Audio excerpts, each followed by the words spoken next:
छत्तीसगढ़ में चल रही धान खरीदी के दौरान मोहला मानपुर अंबागढ़ चौकी जिले में एक किसान की आत्महत्या का मामला अब राजनीतिक तूल पकड़ चुका है।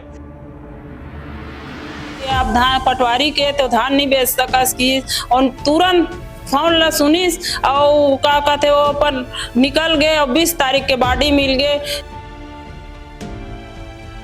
मैं शासन से गुजारिश करता हूं कि उनको कड़ी से कड़ी कार्रवाई हो।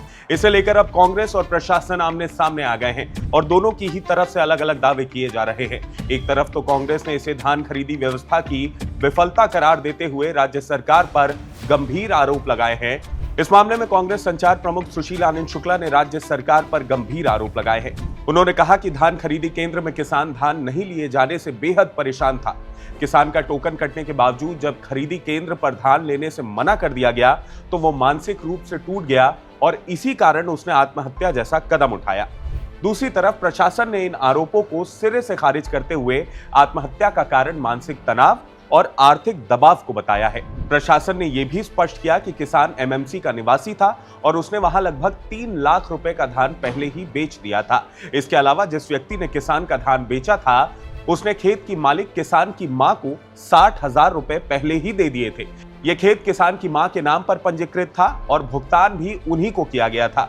यह जानकारी वीडियो बयान और पुलिस पंचनामे में भी दर्ज है।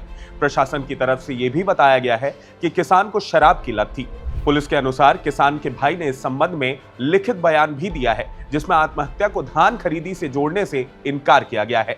पंचनामे में गांव के सरपंच और अन्य ग्रामीणों के हस्ताक्षर भी मौजूद है जिससे प्रशासन अपने दावे को मजबूत बता रहा है। इसके साथ ही मृत्यु पंचनामे में यह भी उल्लेख किया गया है कि किसान नियमित रूप से शराब का सेवन करता था और मानसिक तनाव में रहता था।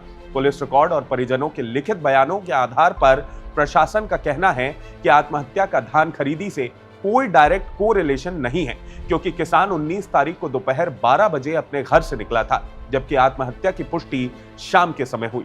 प्रशासन के अनुसार घटना के समय और परिस्थितियों को देखते हुए इसे धान खरीदी केंद्र की किसी तात्कालिक घटना से जोड़ना गलत है। मामले पर सहकारिता मंत्री केदार कश्यप ने बताया कि उनकी राजनांदगांव कलेक्टर से बात हुई है।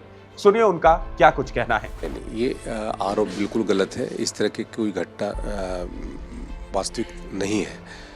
मैंने इसके संदर्भ में वहाँ के कलेक्टर से चर्चा भी की और उन्होंने बताया कि उन्होंने लगभग 3-3.25 लाख का जो धान है वो मानपुर मोहल्ला में उसने बेचा है और जो यहाँ पर राजनांदगांव का जो धान है वो उनकी ज़मीन है, उसको कहते हैं आपस में हिस्सेदारी की बेगा में उस ज़मीन में उसको कहते हैं मामला आया और वहाँ पर भी जो वास्तविक स्थिति है वो जो काम कर रहा था, जो रोजगार कर रहा था, उस रोजगार में उसको नुकसान हो रहा था, जो कहते कपड़े के धंधे वगैरह कर रहा था तो उसके कारण से भी उस मानसिक रूप से तनाव था।